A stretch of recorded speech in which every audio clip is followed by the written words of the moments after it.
1 Petrus pasal 2. Yesus Kristus batu penjuru. Karena itu buanglah segala kejahatan, segala tipu muslihat, dan segala macam kemunafikan, kedengkian dan fitnah. Dan jadilah sama seperti bayi yang baru lahir, yang selalu ingin akan air susu yang murni dan yang rohani, supaya olehnya kamu bertumbuh dan beroleh keselamatan.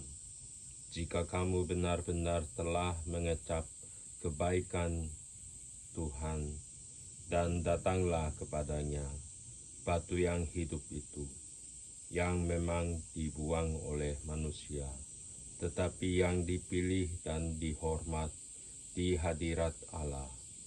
Dan biarlah kamu juga dipergunakan sebagai batu hidup untuk pembangunan suatu rumah rohani, bagi suatu imamat kudus, untuk mempersembahkan persembahan rohani yang karena Yesus Kristus berkenan kepada Allah.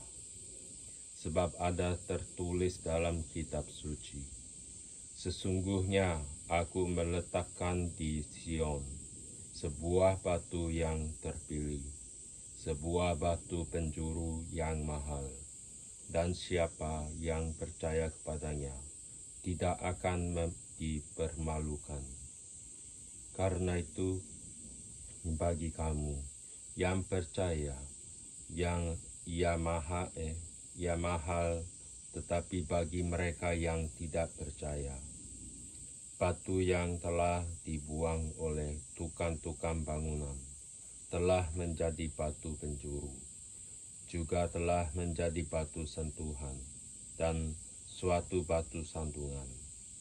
Mereka tersandung padanya karena mereka tidak taat kepada firman Allah, dan untuk itu mereka juga telah disediakan. Tetapi kamulah bangsa yang terpilih, imamat yang rajani, bangsa yang kudus, umat kepunyaan Allah sendiri, supaya kamu memberitakan perbuatan-perbuatan yang besar dari Dia, yang telah memanggil kamu keluar dari kegelapan kepada terang-Nya yang ajaib. Kamu yang dahulu bukan umat Allah, tetapi yang sekarang telah menjadi umat-Nya, yang dahulu tidak dikasihani, tetapi yang sekarang telah beroleh belas kasihan. Peringatan untuk hidup sebagai hamba Allah. Saudara-saudaraku yang kekasih, aku menasihati kamu, supaya sebagai pendatang dan perantau, kamu menjauhkan diri dari keinginan-keinginan daging yang berjuang melawan jiwa. Milikilah cara hidup yang baik di tengah-tengah bangsa-bangsa bukan Yahudi, supaya apabila mereka menfitnah kamu sebagai orang durjana, mereka dapat melihatnya dari perbuatan-perbuatanmu yang baik dan memuliakan Allah pada hari Ia melawat mereka. Tunduklah karena Allah kepada semua lembaga manusia, baik kepada raja sebagai pemegang kekuasaan yang tertinggi, maupun kepada wali-wali yang diutusnya untuk menghukum orang-orang yang berbuat jahat dan menghormati orang-orang yang berbuat baik. Sebab inilah kehendak Allah, yaitu supaya dengan berbuat baik kamu membungkamkan kepicikan orang-orang yang bodoh. Hiduplah sebagai orang merdeka dan bukan seperti mereka yang menyalahgunakan kemerdekaan itu untuk menyelubungi kejahatan-kejahatan mereka. Tetapi hiduplah sebagai hamba Allah. Hormatilah semua orang, kasihilah saudara-saudaramu, takutlah akan Allah, hormatilah Raja. Penderitaan Kristus sebagai teladan. Hai kamu hamba-hamba, tunduklah dengan penuh ketakutan kepada Tuanmu, bukan saja kepada yang baik dan meramah, tetapi juga kepada yang bengis, sebab adalah kasih karunia. Jika orang karena sadar akan kehendak Allah menanggung penderitaan yang tidak harus ia tanggung, sebab dapatkah disebut pujian jika kamu menderita pukulan karena kamu berbuat dosa? Tetapi jika kamu berbuat baik dan karena itu kamu harus menderita, maka itu adalah kasih karunia pada Allah. Sebab untuk itulah kamu dipanggil, karena Kristus pun telah menderita untuk kamu dan telah meninggalkan teladan bagimu, supaya kamu mengikuti jejaknya. Ia tidak berbuat dosa, dan tipu tidak ada dalam mulutnya. Ketika ia dicaci maki, ia tidak membalas dengan mencaci maki. Ketika ia menderita, ia tidak mengancam, tetapi ia menyerahkannya kepada Dia yang menghakimi dengan adil. Ia sendiri telah memikul dosa kita di dalam tubuhnya di kayu salib, supaya kita yang telah mati terhadap dosa hidup untuk kebenaran. Oleh bilur-bilurnya kamu telah sembuh, sebab dahulu kamu sesat seperti domba, tetapi sekarang kamu telah kembali kepada gembala dan memelihara jiwamu. Pasal 3. Hidup bersama suami istri.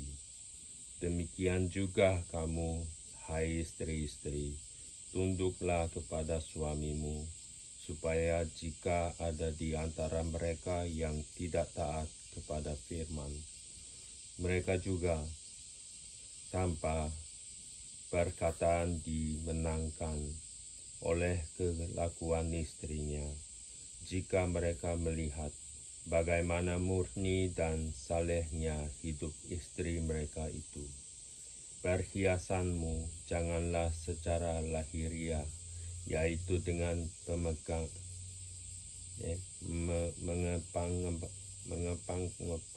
rambut, memakai perhiasan emas, atau dengan mengenakan pakaian yang indah-indah. Tetapi perhiasanmu ialah manusia batinia yang tersembunyi, dengan perhiasan yang tidak binasa, yang berasal dari roh yang lemah lembut dan tenteram, yang sangat berharga di mata Allah. Sebab demikianlah caranya perempuan-perempuan kudus dahulu berdandan, yaitu perempuan-perempuan yang menaruh pengharapannya kepada Allah. Mereka tunduk kepada suaminya, sama seperti Sarah taat kepada Abraham dan menamai dia tuannya. Dan kamu adalah anak-anaknya, jika kamu berbuat baik dan tidak takut akan ancaman. Demikian juga kamu, hai suami-suami, hiduplah bijaksana dengan istrimu, sebagai kaum yang lebih lemah. Hormatilah mereka sebagai teman pewaris dari kasih karunia, yaitu kehidupan, supaya doamu jangan terhalang. Kasih dan damai. Dan akhirnya hendaklah kamu semua seia, sekata, seperasaan, mengasihi saudara-saudara, penyayang dan rendah hati. Dan janganlah membalas kejahatan dengan kejahatan, atau caci maki dengan caci maki. Tetapi sebaliknya, hendaklah kamu memberkati, karena untuk itulah kamu dipanggil, yaitu untuk memperoleh berkat.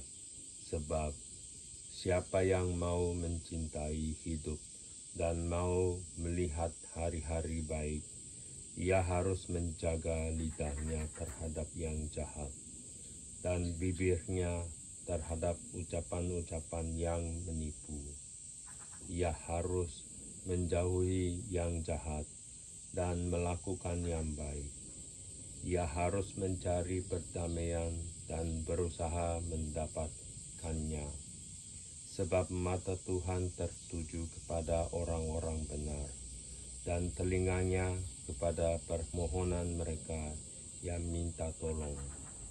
Tetapi wajah Tuhan menentang orang-orang yang berbuat jahat, menderita dengan sabar.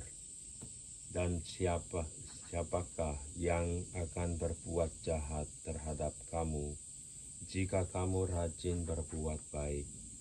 Tetapi sekalipun kamu harus menderita juga karena kebenaran, kamu akan berbahagia.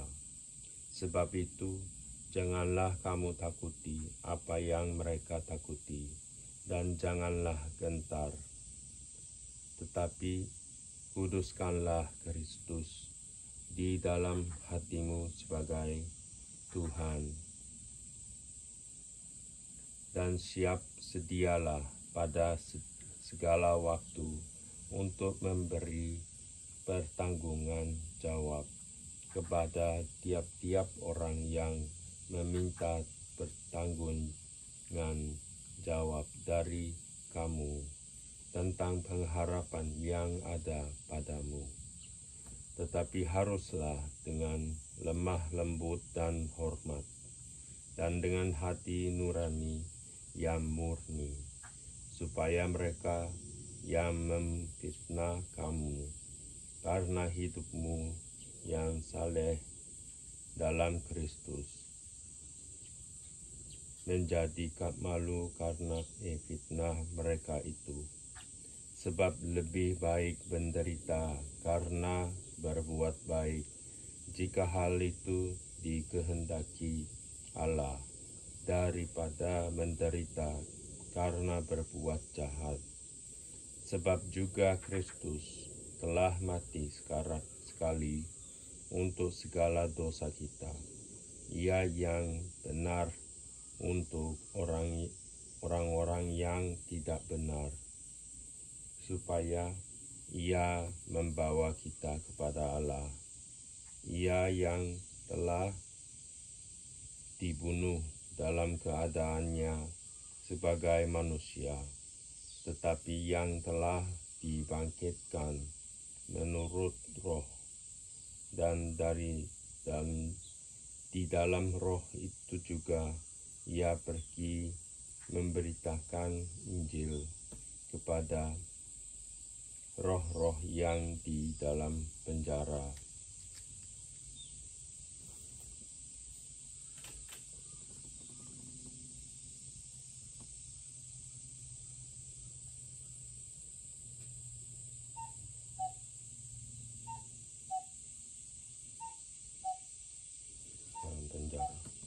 Yaitu kepada roh-roh mereka yang dahulu pada waktu Nuh tidak taat kepada Allah, ketika Allah tetap menanti dengan sabar waktu Nuh sedang mempersiapkan bahteranya, di mana hanya sedikit, yaitu 8 orang, yang diselamatkan oleh air bah itu. Juga kamu sekarang diselamatkan oleh kiasannya, yaitu baptisan. Maksudnya bukan untuk membersihkan kenajisan jasmani, melainkan untuk memohonkan hati nurani yang baik kepada Allah oleh kebangkitan Yesus Kristus yang duduk di sebelah kanan Allah, setelah ia naik ke sorga, sesudah segala malaikat, kuasa dan kekuatan ditaklukkan kepadanya. Pasal 4. Jadi, karena Kristus telah menderita penderitaan badani, kamu pun harus juga mempersenjatai dirimu dengan pikiran yang demikian. Karena barang siapa telah menderita penderitaan badani, ia telah berhenti berbuat dosa, supaya waktu yang sisa jangan kamu pergunaan menurut keinginan manusia, tetapi menurut kehendakmu pergunakan untuk melakukan kehendak orang-orang yang tidak mengenal Allah. Kamu telah hidup dalam rupa-rupa hawa nafsu, keinginan, kemabukan, pesta pora, perjamuan, minum, dan penyembahan berhala yang terlarang. Sebab itu mereka heran bahwa kamu tidak turut mencemplungkan diri bersama-sama mereka di dalam kubangan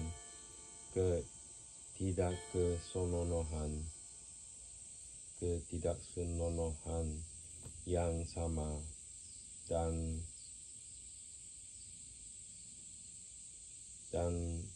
mereka memfitnah kamu. Tetapi mereka harus memberi pertanggungan jawab kepada Dia yang telah siap sedia menghakimi orang yang hidup dan yang mati. Itulah sebabnya maka Injil telah diberikan juga kepada orang-orang mati, supaya mereka sama seperti semua manusia dihakimi secara badani, tetapi oleh Roh dapat hidup menurut kehendak Allah. Hidup orang Kristen. Kesudahan segala sesuatu sudah dekat. Karena itu, kuasailah dirimu dan jadilah tenang, supaya kamu dapat berdoa. Tetapi yang terutama, kasihilah sungguh-sungguh orang akan yang lain. Sungguh-sungguh seorang akan yang lain, sebab kasih menutupi banyak sekali dosa. Berilah tumpangan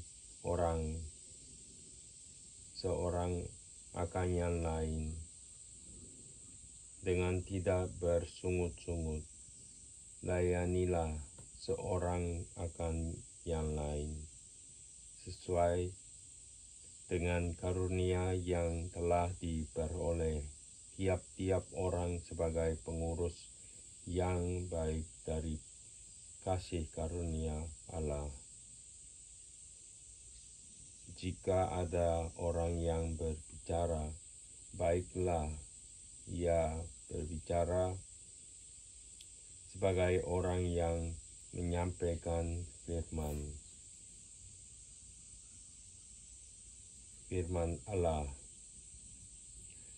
Jika ada orang yang melayani, baiklah ia melakukan dengan kekuatan yang dianugerahkan Allah, supaya Allah dimuliakan dalam segala sesuatu karena Yesus Kristus.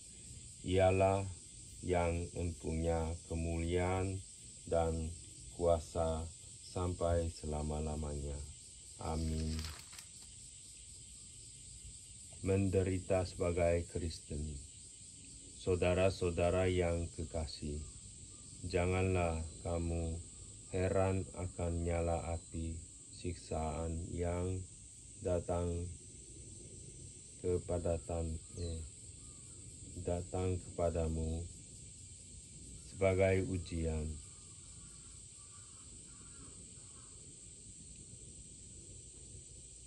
Seolah-olah ada sesuatu yang luar biasa terjadi atas kamu. Sebaliknya, bersukacitalah sesuai dengan bagian yang kamu dapat dalam penderitaan Kristus, supaya kamu juga boleh bergembira dan bersukacita pada waktu Ia menyatakan kemuliaannya. Berbahagialah kamu jika kamu dinista karena nama Tuhan, nama Kristus, sebab roh kemuliaan, yaitu roh Allah, ada padamu. Janganlah ada di antara kamu yang harus menderita sebagai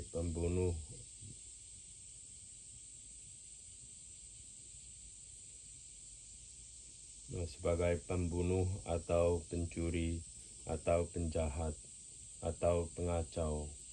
Tetapi jika ia menderita sebagai orang Kristen, maka janganlah ia malu, melainkan kehendaklah ia memuliakan Allah dalam nama Kristus itu. Karena sekarang telah tiba saatnya penghakiman dimulai, dan pada rumah Allah sendiri yang harus pertama-tama dihakimi dan jika penghakiman itu dimulai pada kita, bagaimanakah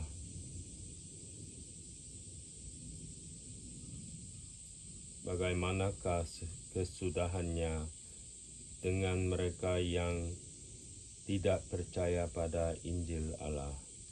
Dan jika orang